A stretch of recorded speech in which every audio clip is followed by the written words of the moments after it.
Alô Brasil, muito boa noite, torcida brasileira. Estamos chegando para mais uma edição do Bandeira Quadriculada. Esse dia é 19 de abril de 2021.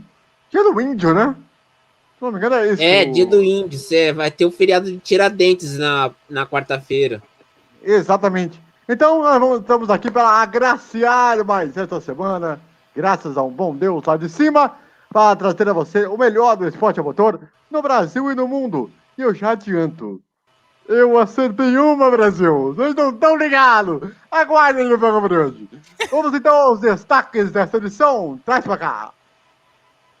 MotoGP, nós tivemos etapa em Portugal. E Marc Marques voltou a correr depois de mais de um ano parado, hein? Tivemos também a primeira corrida da etapa da Indy com um vencedor inédito. Alex Palou, o espanhol, com a Chip Ganassi. E que cheirou um bafafá entre a Chip Ganassi que vocês não estão ligados. Daqui a pouco nós vamos falar sobre isso, além, claro, da estreia da TV Cultura na nossa querida Indy. Tivemos também vamos ter também o BQ das mídias, para falar tudo sobre o que está acontecendo, tem algumas curiosidades legais também. E claro, vamos falar do GP da Emília-Romagna, Brasil. A corrida que Verstappinho venceu a terceira brasileira. Vamos, Verstappinho! E claro, eu convido você a participar conosco, a deixar o seu like, interagir com a gente nos comentários, também do nosso chat. Fica ligado, sempre tem novidade nova. E claro, sempre tem também as edições especiais aí de vídeos, né, voltados ao automobilismo, que é bem legal. Eu recomendo vocês acompanharem sempre, todos os dias, a partir das 6 da tarde. Muito bem, garotinho. Estamos aqui com essas pessoas maravilhosas desse Brasil. Temos aqui o Eduardo Couto, que está pra cá. Não, peraí. Pra cá. Pra cá. Estamos aqui com o Fernando Botolazzo. Aqui embaixo. Aqui, ó. E ao lado do Eduardo Couto, aqui embaixo, o César Augusto. Vamos então ao destaque de cada um, garotinho. Começando com você, Eduardo Couto. Muito boa noite. Olha, semana passada eu abri com os destaques das locadoras digital. Tem um doc-series, né, um documentário seriado sobre o Morbidelli da MotoGP. Vocês não vão encontrar nas locadoras comuns. Ele tá numa tal de Inside TV, que é uma TV que vem aí tentando revolucionar o mercado, trabalhando com gravações em 4K e 8K.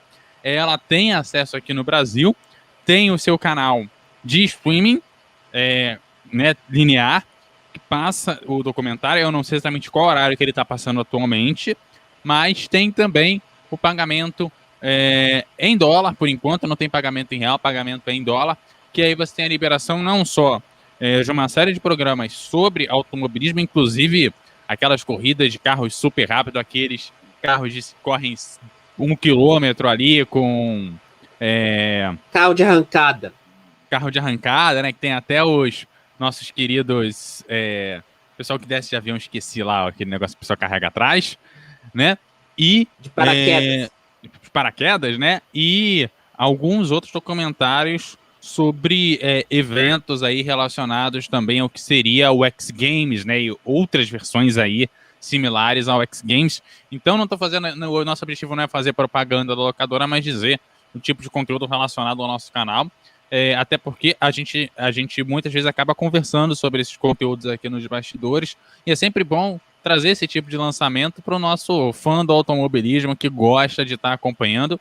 E é legal conhecer também os nossos queridos ídolos, nossos queridos pilotos por trás. O Drive to Survive, que está na locadora vermelha, né? Inclusive o Insight TV também é vermelho, por isso eu não quis usar a locadora vermelha aqui para ele hoje.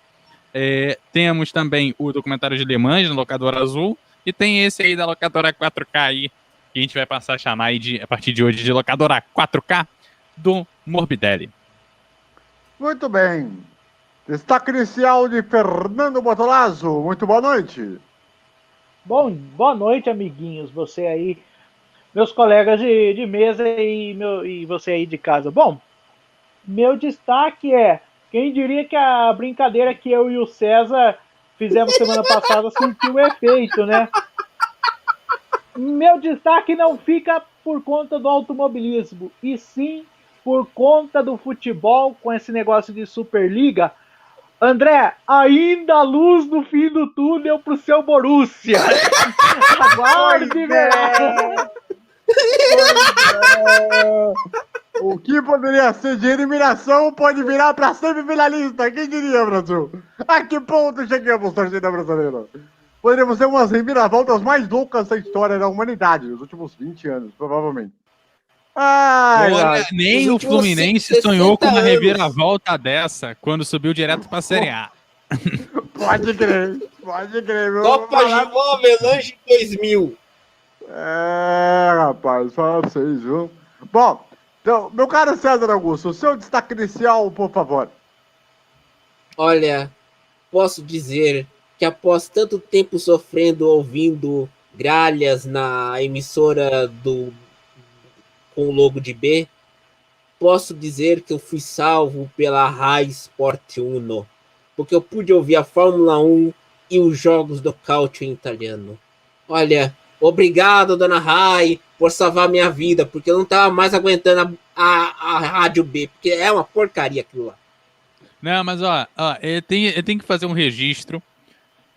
Ouvi só um pedacinho da transmissão, por um acaso, na hora que eu tava ouvindo, foi o momento que o nosso querido Leclerc falou que não tava ouvindo o rádio da equipe, não tava conseguindo ouvir a equipe. Eis que o nosso grande narrador da rádio BAI solta assim: bom, no teu caso, até que é bom você não ouvir a equipe, né, cara? Boa. Não, eu ouvindo a Rai, eu fiquei impressionado. Eu vou ter que alternar entre a Rai e a BBC, porque a BBC não transmite todas as corridas na BBC Rádio Fire Live. Então eu vou ouvir na Rai, porque tem a vantagem de ouvir a MotoGP. Por isso que eu não vou ouvir mais a Rádio B. Obrigado, senhor.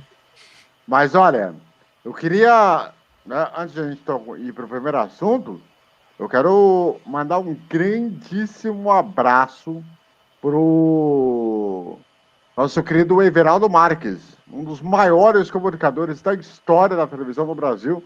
Está fazendo um brilhante trabalho lá no Grupo Globo, um cara que é meu amigo há anos e que entende muito de automobilismo, hein? Um cara é fora de série. É um Aliás, gigante. quarta-feira tem informação pra quarta-feira aí, né, VC? Pois é o seguinte, hein? Depois que a gente falar mais pra frente, lá no Pequenas Mídias, eu vou dar um recado para vocês acompanharem a minha live que eu vou fazer na quarta-feira. Fique ligado, hein? Aguardem.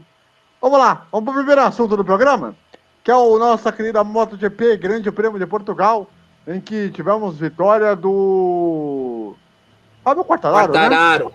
Quartararo, rapaz. Obrigado. E que foi a primeira corrida que Marc Marques voltou aí à categoria depois de praticamente um ano parado em função daquele acidente que ele teve, que fez com que ele ficasse fora, passasse por cirurgia, fisioterapia. É um processo longo, temeroso, que o tirou do restante da temporada passada e daquelas duas corridas que nós tivemos lá no Catar, em Doha, né? Não, é Catar mesmo, o GP do Catar e Doha, o GP de Doha. Exatamente, que é nas duas corridas que tivemos lá. Meu caro Eduardo, eu queria saber de você o seguinte, obviamente, todo mundo vai chegar e vai perguntar assim, o cara vai voltar agora, talvez não seja a mesma coisa, vai demorar quanto tempo para engrenar de novo o jeito de pilotar, a forma de andar, a maneira de conduzir, ainda mais para quem está voltando agora? Olha, nesse momento do Marques, colocando aí idade, tudo bem que MotoGP, a idade da galera vai lá pra frente, né? A pessoa se aposenta velho pra caramba, né? Inclusive tem gente bem acima dos 40 na MotoGP, correndo bem, inclusive, né? Valentino Rossi que o diga. Então, e aí, talvez, já que a gente falou um pouco mais cedo do futebol, do negócio da Superliga, eu vou dar um exemplo. Por exemplo, da patinação artística, por exemplo, que é um esporte onde a galera se aposenta até bem mais cedo do que a MotoGP e automobilismo e tal. A galera se aposenta na casa dos 20. Gente que se aposenta com 18 anos. Né? Eu queria estar aposentado com 18 anos, porque eu já estaria aposentado já há uns anos, inclusive. Mas tem um caso da Nath Comaneci que ela se aposentou com 40. Pois é. E aí, um dos grandes nomes, né, da patinação artística feminina, que foi a Evgenia Medvedeva, né? Ela era candidata ao ouro olímpico na última Olimpíada de Inverno, lá em 2018, já tem aí, portanto, 2 anos. Ela vinha ganhou todos os campeonatos em 2018 e ganhou todos os campeonatos 2017, aliás, 2016, 2017 ganhou todos os campeonatos até ela ter uma lesão. Isso ela já estava ali beirando os 18 anos, estava ali beirando os 17 anos, eu acho. E aí não conseguiu o ouro olímpico, ficou com a prata no individual. Eu não lembro por equipes com a posição da atletas russos, né? Porque a pessoa não chama de Rússia, mas é Rússia, né? Mas a gente não pode chamar de Rússia. É que tem que explicar. Naquele jogo de inverno, em Pyeongchang, na Coreia do Sul, os atletas russos foram proibidos de usarem a bandeira russa e a nacionalidade russa. Eram considerados países de nação neutra, por causa do escândalo de doping revelado pela RD1, a emissora pública alemã, em 2016. Pois é. E aí, hoje em dia, ela continua, é uma das atletas de ponta, inclusive, tá aí cotada sempre para disputar medalha, mas ela decidiu que simplesmente, depois da lesão, depois do tratamento e principalmente agora, durante a pandemia, né, ela percebeu que ela não precisa ficar disputando ouro ou maltratando o corpo, porque ela já bateu o recorde. Aliás, ela começou na carreira profissional batendo o recorde mundial e vencendo quase mais de um ano consecutivo todas as provas que ela participava. Então ela percebeu que ela não precisa mais. Ela já conseguiu a medalha olímpica, já conseguiu ouro em mundial, em Grand Prix, nisso, naquilo, outro. Ela não precisa mais. E talvez hoje o Marc Marques, depois de tudo que ele já conquistou, pelas temporadas que ele já conquistou e tudo que ele já conquistou, ele não precisa mais vencer um campeonato. Ele já é um piloto maravilhoso. Ele pode brigar ali pelo vice-campeonato, pode brigar pelo terceiro lugar, pode ajudar a equipe a vencer campeonatos. E lá na frente pode acabar desenvolvendo novos modelos para as equipes. Vamos lembrar do Schumacher, que já não era competitivo quando voltou para a Fórmula 1, e aí já entrando no automobilismo. Quando ele volta, ele cria esse carro da Mercedes. O carro da Mercedes hoje deve muito à passagem do Schumacher lá em 2010, se eu não estou enganado. Em 2010, com Ross Brown como diretor técnico, aí entrou em 2012, 2000, Toto Wolff junto com Nick Lauda, que continuaram o projeto. Então, ele ajudou a formar a base daquele carro. Hoje, talvez o Marc Marques venha como o Schumacher. Ele vai ajudar a criar motos muito boas, a ajudar a criar equipes dominantes, e talvez não seja mais ele um nome que vença campeonatos. Não estou dizendo que ele não vá vencer campeonatos, não estou dizendo que ele é carta fora do baralho, muito pelo contrário. Mas eu estou dizendo que depois da lesão, dependendo de como ele se recuperar, talvez seja mais saudável para o próprio corpo dele, né, depois de uma lesão e depois de todo o tempo que ele levou esse tratamento, ele começar a trabalhar mais em algo nos bastidores, ajudando no desenvolvimento do projeto, desenhando a moto, passando lá nos testes do túnel de vento, teste de pista, e chegar e mostrar, olha, eu sou um bom piloto, eu brigo entre as cabeças, eu chego no pódio, eu sou um piloto que continuo aqui na MotoGP, eu não saí daqui. E eu estou aqui colaborando no projeto. Eu não preciso mais vencer um campeonato. Eu não estou aqui para brigar pelo campeonato. Eu tenho um companheiro de equipe que vai fazer esse trabalho por mim. Eu não preciso mais fazer porque eu já mostrei a minha competência.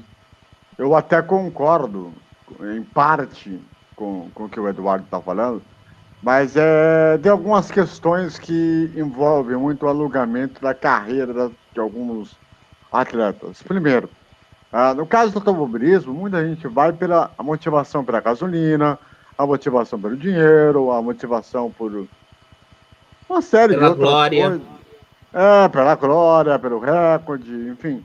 Claro que alguns riscos vai ter, mas eles se motivam de outras formas, que diferentemente de outros esportes, né, que porventura é falar, uma medalha aqui tá bom e tal, e aí a carreira se encerra ali para preservar e tal, como a ginástica, por exemplo, ele tem uma carreira muito curta, futebol também que tem uma carreira muito curta, então tem essas questões que acabam fazendo com que uns esportes tenham carreiras mais longas E outras carreiras mais curtas. e outros tenham uma questão mais curta. Só para perguntar para os César em relação ao Quartararo, né, pela vitória, 2 pontos que eu acho que é importante a gente falar é o seguinte, ô César. É um campeonato que está mais equilibrado comparado ao ano passado, mas eu não sei se agora com marcas de volta o que pode vir a acontecer. Então, o que pode vir aí a ser para a sequência da MotoGP esse ano, hein, ô César? Olha, podemos dizer o seguinte, pessoal. Na MotoGP, você tem claro que vai ter 3 equipes disputando pelo título de construtores: KTM, Suzuki e Yamaha. Com o Marques voltando agora em Portimão, a Honda entra na jogada, porque o Marques está ainda um pouco ressabiado. Então ele tá. E ontem, quando ele chegou nos boxes, depois de conquistar o 7º lugar na corrida em Portimão, ele chorou. Quando os colegas de equipe dele, da Honda, os mecânicos, foram abraçá-lo. Então o garoto vai estar mordido, porque ele vai querer mostrar serviço. Apesar que ele já é 6 vezes campeão do mundo. Mas, na corrida em Portimão, tivemos... Se a KTM não tivesse problemas no treino, você tinha Yamaha e Suzuki. A Yamaha com o Quartararo e o Suzuki com o Ramiro e o Alex Rins, que é a melhor dupla do grid de pilotos. Porque um ajuda o outro. Então, acho que o campeonato sem o Marques está em aberto. Mas com o Marques, em vez de termos, como a gente tinha uma disputa entre Yamaha e Honda, a gente vai ter uma disputa entre Yamaha, Honda, Suzuki e KTM. Eu estou descartando a Ducati porque o projeto dela está muito ruim.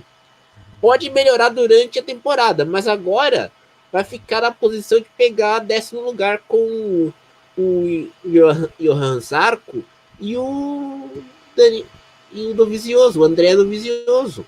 Tá ruim a coisa para Ducati. Fernando, quer ter algum destaque a falar sobre essa etapa de Portugal? Algo que se chamou mais atenção antes de a gente passar para o próximo assunto? Não, só concordar com o que o Edu e o César falaram. Eles deram um panorama certinho do que vai as minhas ideias em relação ao MotoGP. É isso mesmo. Apesar do Marc Marquez ter voltado, mesmo assim o campeonato continua em aberto. É difícil cravar que o Marquez vai voltar ganhando tudo, né? E a questão dele que ele já é hexacampeão do mundo e não tem mais o que provar. Ele já provou o talento dele. Vai nessa linha mesmo que tanto o César quanto o Edu falaram, viu, André? Não tenho nada a acrescentar mais, não. Muito bem. Traz pra cá pra gente falar da outro assunto. O segundo campeonato mais importante de monoposto do mundo. A Fórmula Indy! Sim! Ele está de volta. Aliás, de passagem, boa transmissão da TV Cultura, né, que a gente vai falar daqui a pouco. A vitória do Alex falou, a narração de um narrador que eu confesso que eu não conhecia. Que eu vou te falar uma coisa pra vocês. Não é do meu estilo de narração, tá ligado? Eu tava até revendo hoje o final da prova, né, pra você narrar a vitória. Eu achei frustrante, pra falar a verdade. O Rodrigo Batalha, pra mim, foi excelente. E Ah, gostei. eu quero fazer uma observação quando a gente for para as mídias, hein? Daqui a pouco nós vamos falar sobre isso. E também a questão do tema e tudo mais e tal. Mas é uma boa corrida que eu peguei mais no final, porque eu estava narrando o campeonato italiano na Rádio PT, né? E aí eu consegui pegar o final da prova para acompanhar e tal. Eu queria saber de vocês, o que vocês acharam da corrida? Eu achei o final bem legal. Um campeonato bem mais disputado. E que nós tivemos a estreia aí do Jimmy Johnson. Ele que chegou quase a ser envolvido num acidente na primeira volta. Ainda assim conseguiu escapar. Aí no meio da corrida ele rodou, foi lá para trás. Mas mesmo assim se divertiu e muito nessa primeira corrida. E aí? Vamos lá, César. Eu acho que a corrida foi boa pelo seguinte fato. A gente viu o Jimmy Johnson correr bem e vimos a vitória do Alex Palou. Só que o que acontece... Acho que uma coisa que a gente tem que comentar aqui. As estratégias das equipes. Nos grupos de Indy no WhatsApp, eu fiquei sabendo isso hoje, muita gente quebrou a cara porque não sabia a estratégia das equipes lá na corrida. Quem acompanhava ficava assim... Porque teve, por exemplo, bolhas no pneu do Patricio Ward, do carro dele na McLaren. Os caras ficaram assim, como teve bolha? Eles não preveram isso. Não. Eu acho que o problema aqui que tem que discutir é que na Fórmula 1, como você sabe qual cor de pneu que vai usar durante a prova, você sabe estratégia. Na Indy, o público não entende estratégia porque só tem 2 pneus, o preto e o vermelho. Ou seja, o vermelho que é o pneu macio e o preto o pneu duro. Só que não sabe como é o consumo de pneus. E tem um detalhe, a Indy tem você tem que reabastecer o carro. Então você não sabe qual é a estratégia. E aí isso confundiu muito o público que estava acompanhando a corrida na TV Cultura. Vai lá, Fernando.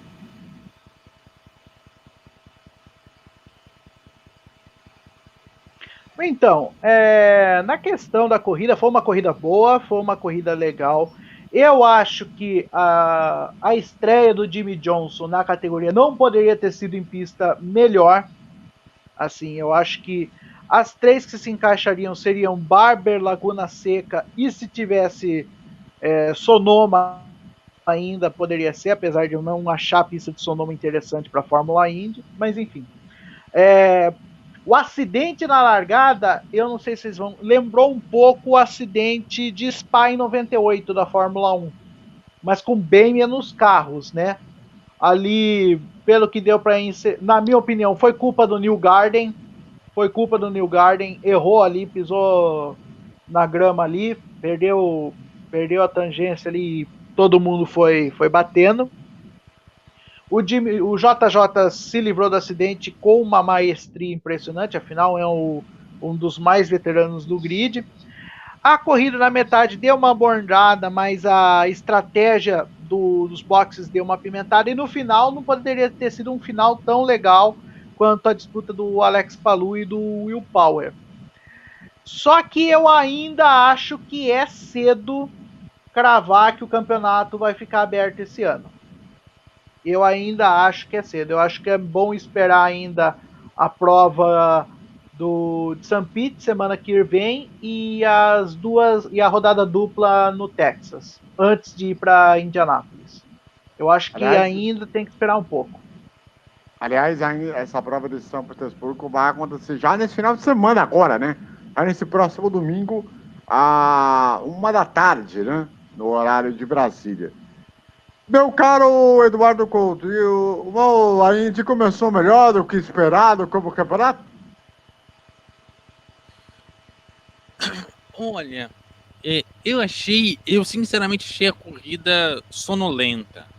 Assim, eu não gostei da corrida, achei a corrida meio chata. Não sei se é porque eu também não tava com muita vontade, assim, da Indy, assim, foi um domingo bastante cheio esportivamente, né? Principalmente para o automobilismo, né? Então, não foi uma corrida que foi muito a minha praia. E eu gostaria que a Indy talvez começasse e terminasse a temporada num oval, que é sempre mais divertido do que um circuito misto, ou como o caso do de ontem, né? E também foi uma corrida bastante longa, como sempre a Indy nos apresenta corridas bastante longas. A corrida durou mais de 2 horas, então demorou. E é também um circuito que as voltas não passam 90 voltas ali, cara.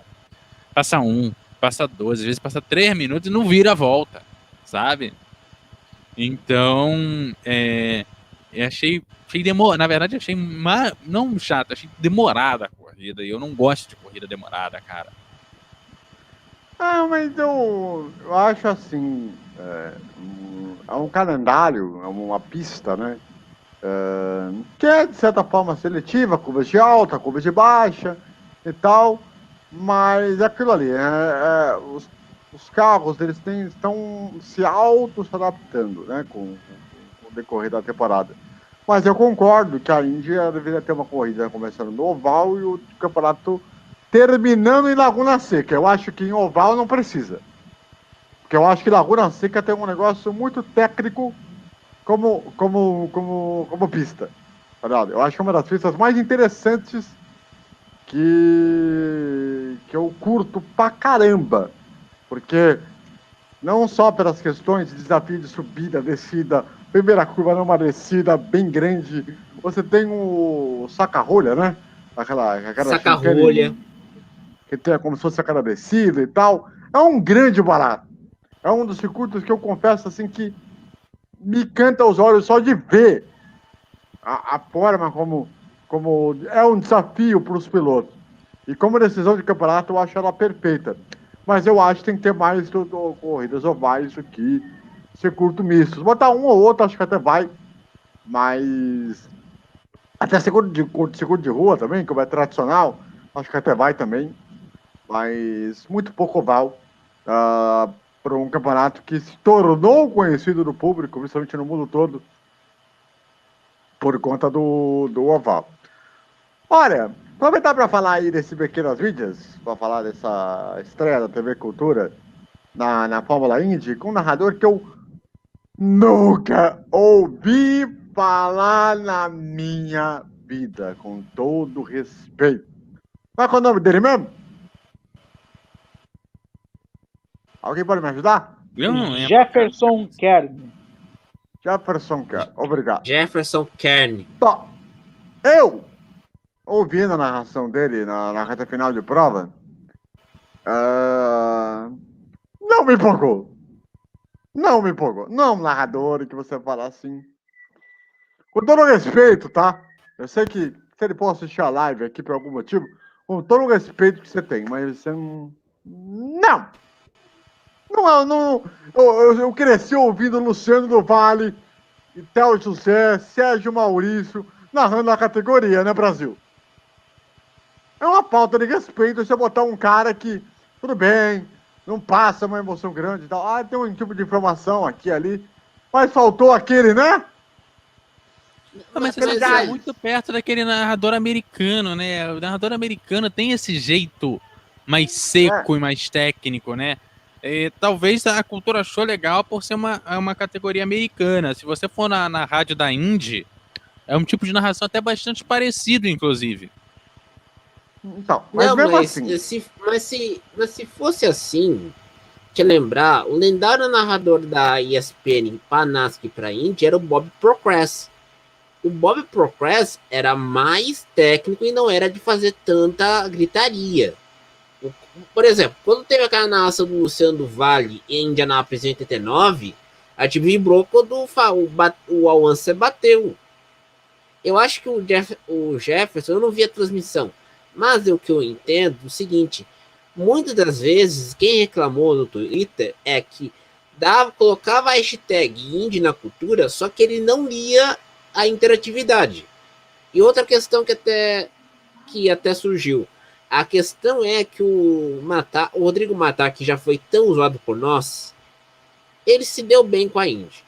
Só que muita gente sentiu falta do Lito. porque o Lito já trabalhou na época da IRL. E o Rodrigo Matar é bom em Endurance, que é aquela corrida mais longa, de 24 horas, 12 horas, ele daria certo. Só que muita gente está reclamando, e por mais que foi tão, vamos dizer assim, uma coisa tão feita nas coxas e em cima da hora, 1 ponto de audiência de média foi um milagre, né, Fernando? Sim, sim. É bom colocar o seguinte: quem escolheu essa dupla, o narrador, vamos dizer assim, tem o nome Willy Hermann. Porque o Jefferson trabalha com o Willy Hermann lá nos Estados Unidos. Eu falo isso porque o Jefferson, eu não conheço ele desde hoje. Eu conheço ele, se não me falha a memória, acho que desde 2015. Nunca conversamos no Facebook. Se não me falha a memória, eu estou num grupo de Fórmula Indy. Não sei se o César ainda está nele. E ele é um dos membros. Eu saí do grupo porque eu fiquei muito ausente. Eu saí do grupo do WhatsApp que reclamaram das estratégias. Então, e você via muito Jefferson, ele escrevendo muita coluna de jornal. Eu acho que até hoje ele é colunista de um jornal, acho que de Porto Alegre, mas não é Zero Hora, né? Outro Acho jornal. Que é o Correio do Povo, o jornal que você está se referindo. Isso, Sistema Guaíba, isso mesmo. Ele é colunista do Correio do Povo. Eu acho que até é do grupo da Guaíba. O do grupo Guaíba, porque o Zero Hora é do grupo RBS. Isso. E o Jefferson, ele é bastante técnico, inclusive nas colunas. Então era uma aposta natural do Willy Hermann para ele ser locutor, porque ele é um cara que entende a categoria. Não desmerecendo o Theo José, mas o Theo José ele foi aprendendo como trabalhava a categoria quando ele foi escolhido para ser narrador na Indy lá em 93. Posso estar falando groselha, mas não, eu foi acredito assim, que é isso. Foi assim mesmo. Foi assim, né? Porque ele disse na entrevista do Danilo Gentili isso daí. O Rodrigo Matar, ele trabalhou na Fórmula Indy. Ele, como posso dizer assim, ele ficou mais sensível ao que o público tá falando, principalmente agora depois que ele abriu o canal no YouTube. Ele ficou mais sensível do público, ele era um pouco ausente do público, agora ele está mais presente, ele está escutando mais o fã. E isso é bom, isso é muito bom, né? Com a NASCAR, ele até brincou na transmissão, olha, eu deixei as transmissões da NASCAR lá atrás, mas parece que a NASCAR não saiu. A NASCAR voltou de volta para mim, porque eu vou comentar agora um Big One, que foi o que aconteceu na largada. Então, a cultura, é bom lembrar isso, o Jefferson Kern, ele meio que pegou uma linha, não sei se o público de casa hoje a gente vai lembrar, do Paul Page. Paul Page foi o nome da kart da Indy na televisão americana durante muito tempo e é o narrador da rádio da Fórmula Indy. Né? Que a Indy tem uma emissora de rádio que transmite as corridas e é o Paul Page que está nela narrando, está nativa ainda. Então é mais ou menos nessa linha. E o Jefferson, ele está querendo colocar a linha própria dele nas transmissões. Eu não achei ruim. Eu até gostei pelo fato de não acho que é problema se inspirar em outros narradores. Para mim não é problema, porque são inspirações. São aquelas pessoas que nos inspiraram e nos como pode ser, nos influenciaram a estar na narração, na locução e tal. Mas você fazer a sua linha própria de narração, o seu estilo, propagar e continuar a inspirar mais pessoas, eu acho mais válido do que entrar e ser simplesmente um imitador. Não sei se vocês conseguiram captar o que eu quis dizer. E a cultura, gente?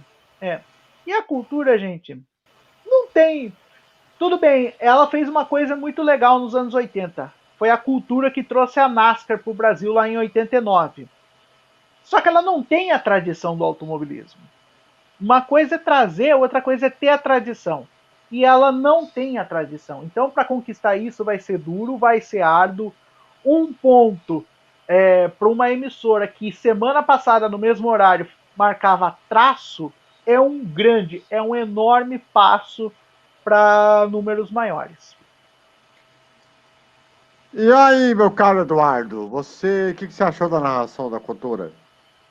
Olha, a cultura tá tendo, basicamente, ela tá tentando ser mais esportiva, né? E o que acontece? É mais complicado a gente pensar a cultura do que uma emissora efetivamente comercial. Vamos lembrar que a cultura ela é uma emissora pública. Mesmo. E veja, a TV Brasil ela deveria ser uma emissora pública tratada como uma emissora estatal. Né? Ela é tratada da forma errada. A TV Cultura é uma emissora pública de verdade, que é aquela que, apesar de ser financiada ou totalmente ou em parte por governo, no caso da cultura é o governo e mais doações e dinheiro de fundação, editais públicos e etc. Tem um combo ali, né? Qual é a questão dela? Ela precisa estar dentro de um serviço público e isso atrapalha trazer um grande nome. Poxa, já contratar repórter e apresentador para apresentar jornal já dá problema. Diz, mas como assim ele tá ganhando 10 mil? Ele não pode ganhar 10 mil, tem que ganhar um salário mínimo, pô, tá trabalhando na cultura. Entendeu? Então isso é problemático.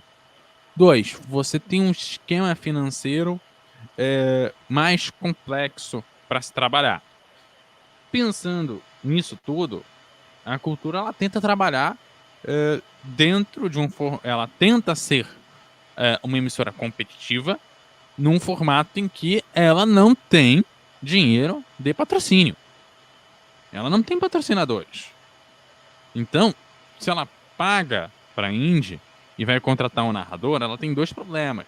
A grana que ela paga para a Indy, o salário, tem a limitação de uma emissora pública, e isso precisa ser colocado na conta. Segundo ponto, pode não parecer, e é o que muita gente acha, aliás, muita gente tem falado, e o Fernando acho que caiu nesse erro, a Indy diminuiu a audiência da cultura, não aumentou. Se você comparar no mesmo horário, nessas semanas anteriores, a faixa das 17 horas da cultura passa um programa chamado Planeta Terra. E normalmente ele vence a Band e a Rede TV em São Paulo. Olha, os documentários de animais dão mais audiência do que uma corrida. Sim. A Fórmula Indy fechou, eu vi hoje mais cedo, 0,6 ou 0,7. Agora não sei certinho. Planeta Terra, nas últimas semanas, estava dando 2 pontos na cultura.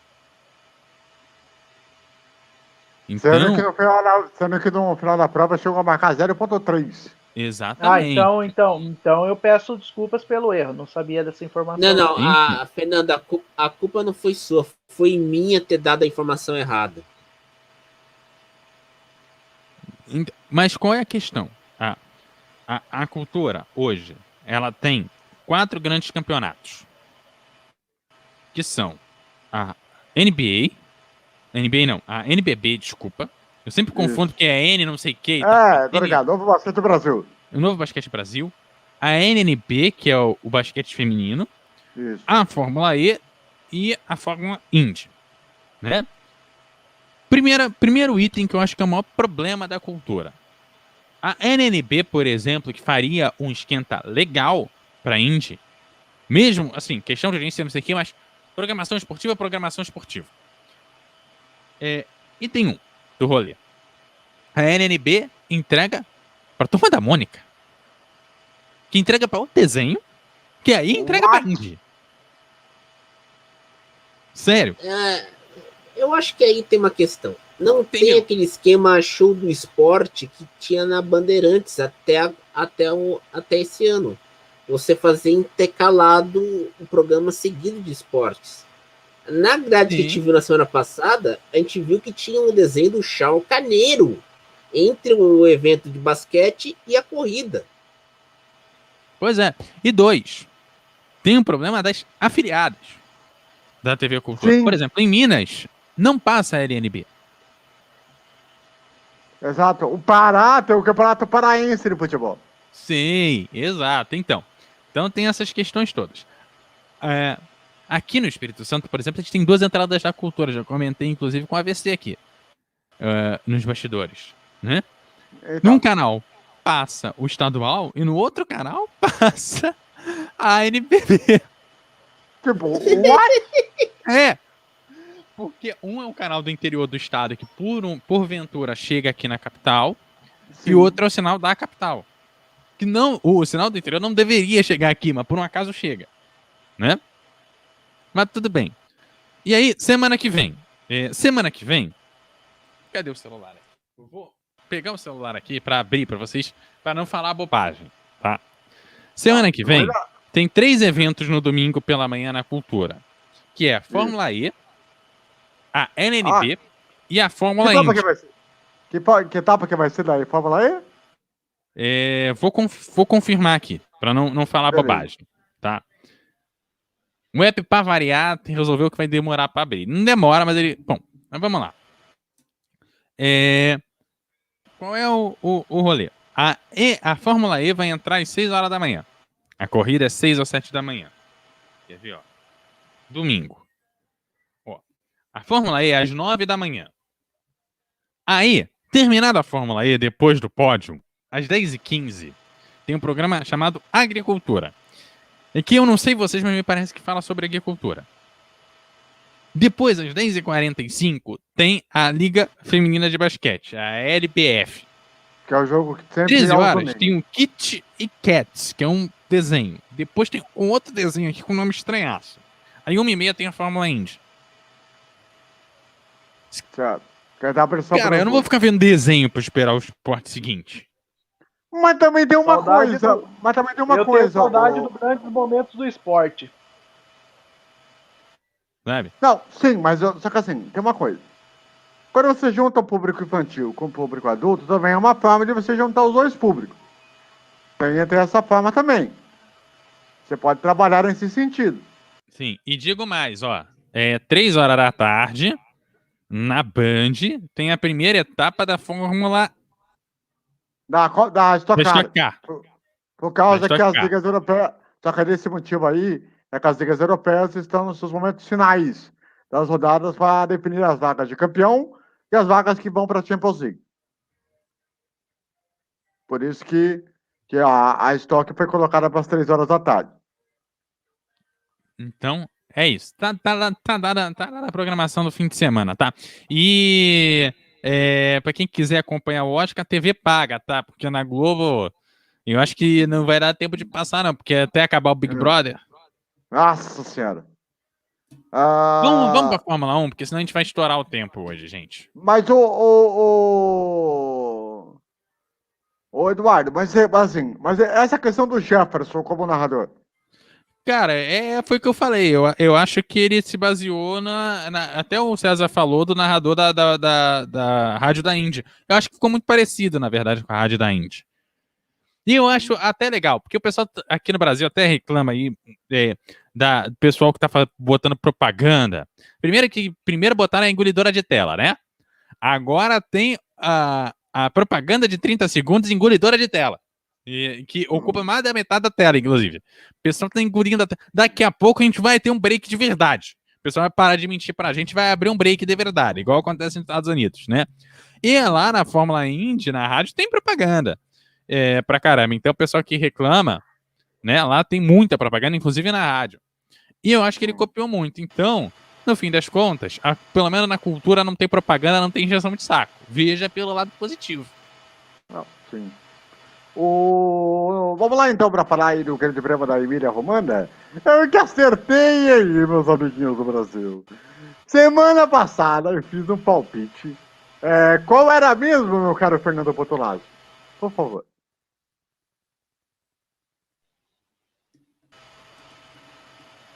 Então... agora foi. Agora foi. Apertei o botão errado. Se não me falha a memória, eu e César a gente cravou Hamilton, Verstappen e Bottas. O Edu eu não lembro qual o resultado ele cravou. E você cravou Verstappen em primeiro, Hamilton em segundo. E eu tô em dúvida se você realmente cravou o Norris em terceiro. Eu acho que você cravou o Bottas em terceiro. Posso estar enganado, mas os dois primeiros foi. Isso, mas Verstappen em primeiro. Isso, mas Verstappen em primeiro e Hamilton em segundo você cravou. Rapaz, eu falo, mano, confia no pai aqui, mano. Aqui o cara aqui é gol, Brasil. Você falou que o Borussia ia atropelar o Manchester City, né? E se ferrou! Mas é o seguinte, aproveitando que você tá aí, Fernando, pra gente falar, a corrida foi muito boa, mas muito por conta, claro, da chuva, né, que é um fator extremamente importante, mas principalmente pela ousadia de menino Verstappen. Olha, vamos lá então. A corrida, assim, a chuva foi o molho, né? Porque engraçado que no boletim eu falei que era previsão de chuva, só que a previsão estava diminuindo e por fim a previsão bateu na tecla mesmo. Choveu, né? A corrida foi disputada pelo menos na largada com chuva. O Verstappen se arriscou demais na largada, ultrapassou por fora o Hamilton e jogou o Hamilton na zebra ali da Tamburello, mas a ultrapassagem foi limpa e merecida, foi uma manobra boa. Eles se arriscaram bastante e eu achei isso válido, né? A corrida estava indo bem, né? Teve aqueles problemas lá. O Latifi, a questão do Latifi, cara. Mas o piloto na chuva tem que entender, os pilotos erram, o Pérez errou, o Leclerc rodou, tudo tal. Mas o Latifi, cara, foi uma passagem boba que ele fez ali, que ele rodou, bateu, causou o primeiro safety car. Tá, a corrida rolou, tudo, Hamilton, não tem o que falar dele na chuva, né? Anda muito. Só que eu quero destacar ali, acho que a grande polêmica da corrida, que não foi os limites de pista, e sim o Bottas com o Russell. Né? Sim. Porque a culpa foi do Russell porque ele poderia ter tirado o pé. A culpa foi do Bottas porque ele mexeu o volante, ele jogou o Russell um pouco no espaço. Eu diria que foi erro dos dois, pelo que eu vi na câmera do carro do... Não lembro agora quem estava atrás. Não, mas era a câmera do Russell. Era a câmera do Russell. Não, que estava atrás dos dois, que deu para ver certinho a movimentação. Era o piloto que estava atrás dos dois. O Russell foi muito afobado e o Bottas foi muito seguro em jogar para o lado para tentar segurar ele. Que aí o Wolff criticou, falou isso na atitude do Russell, não era para ter feito isso, vai correr na Copa Clio, né? Só que também outra, né? O Bottas, é bom que se diga o seguinte também. O Bottas, ele não anda bem na chuva. O Bottas tinha o fim de semana na mão nos treinos livres, né? Sabe-se lá o que aconteceu, ele conseguiu a 8ª posição no grid e fez uma corrida ontem para esquecer, vamos dizer bem a verdade, né? Isso porque os treinos livres de sexta e de sábado só deu ele. O Fernando ama o Bottas. Eu já falei e volto a repetir. Ele e o Irvine é a mesma coisa. A diferença é que o Irvine bebia e pegava a mulher. Boa.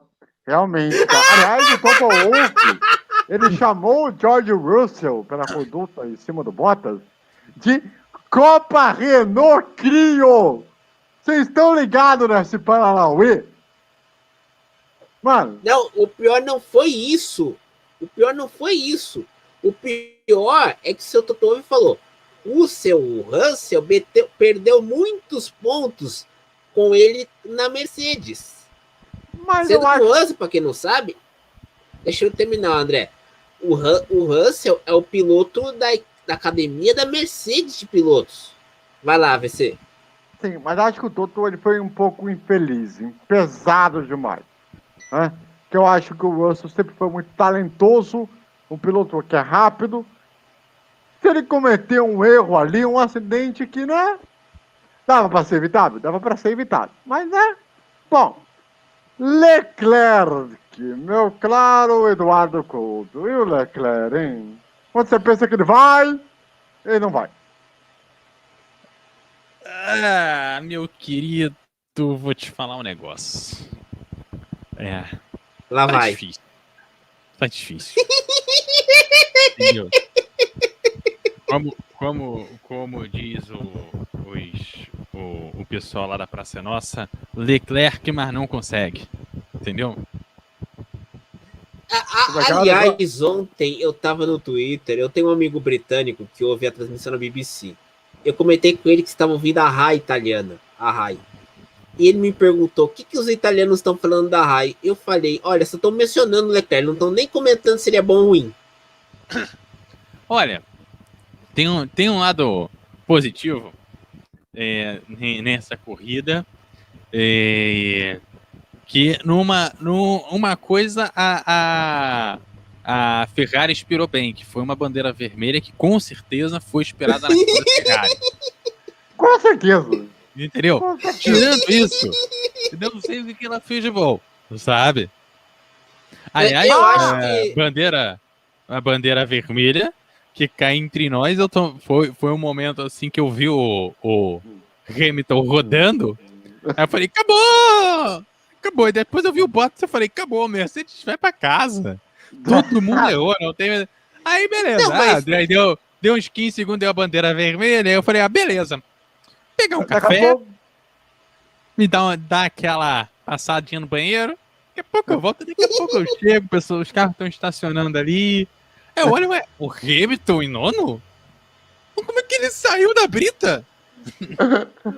Não, e engraçado que assim, quando ele escapa na hora de rodar, foi justamente no momento que o Bottas tinha batido com o Russell, né?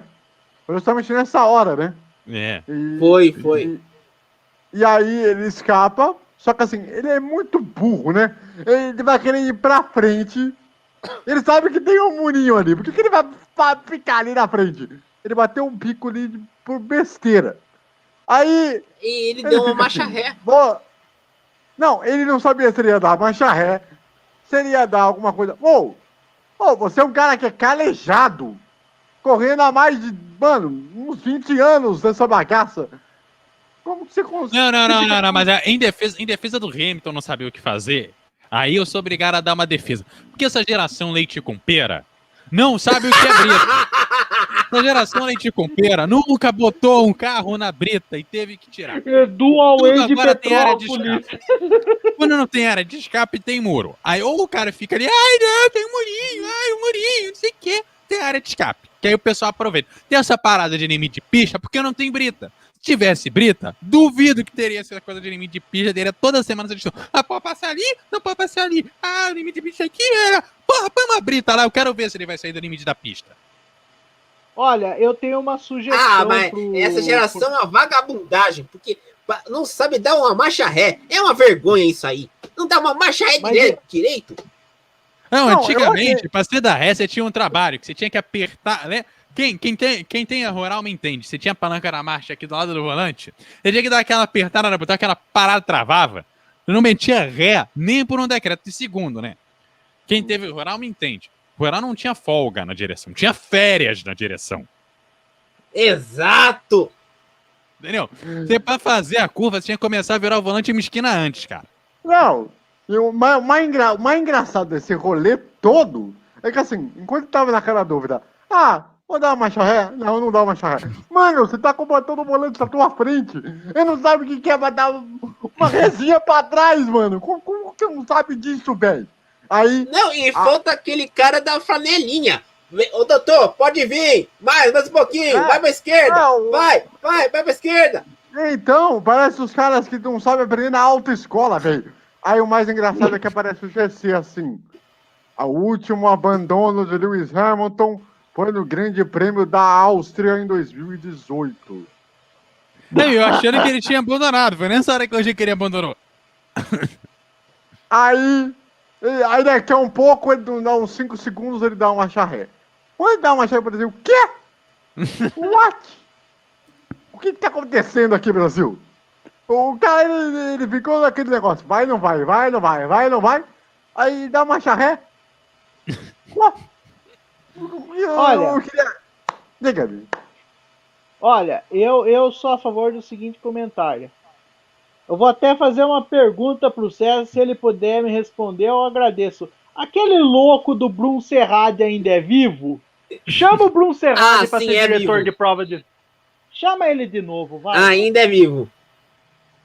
Não, agora eu quero saber se o Hamilton cumpriu toda a quilometragem da prova. Entendeu? É verdade. Que Tem sai mais pra essa área aí. de brita, sai um pouquinho na frente, aí depois chega um francês lazarento lá e fala assim: ele não rodou a pista toda não, hein? Tem que cancelar o cara aí, hein? Bem reparado, hein? Bem observado. Mas aí, no caso, o piloto da Mercedes teria que se chamar Valtteri Prost e não Valtteri Bottas. Aí o Hamilton teria que se chamar... porque o francês lazarento tá lá na Ferrari, entendeu? Ai, não é nem francês, é monegasco. Que coisa pior de ser monegasco? É tudo a mesma coisa. Mas enfim. Viu? Mas a próxima corrida... Não, pode falar. Lembrando que a próxima corrida será o Grande Prêmio de Portugal, né? Dia 2 de maio. Dia 2 de maio, Portugal. Ok. Daqui a 2 semanas, né? Exatamente. Muito bem. E será às 11 da manhã, não é isso? Exatamente. Obrigado. Muito bem. Quer falar alguma coisa, Fernando, antes de a gente botar o último momento do programa? Não, vou falar o seguinte, eu tenho a solução perfeita, chama o Bruno Serrade de volta e vamos parar com esse negócio de limite de pista. Quer passar, passe na zebra, passe na área de escape. Lá em Austin tem limite de pista na primeira curva lá, que não pode passar na área de escape. Os caras da Indy passe não tá nem aí. Então eu sou a favor de acabar com esse mimimi e passa onde dá. Vamos lembrar que teve gente que já fez volta mais rápida passando pelos boxes. Tal de Ayrton Senna, que ninguém lembra. Pouca coisa. Quase nada. E lembrando que esse GP de Portugal pode ser que tenha torcida, tenha público. Há essa possibilidade. Já conversei com algumas pessoas lá em Portugal. Bom você ter falado que eu já passo no supermercado. Bom, vamos lá então. Meu caro, as considerações finais. Considerações finais, meu caro César Augusto.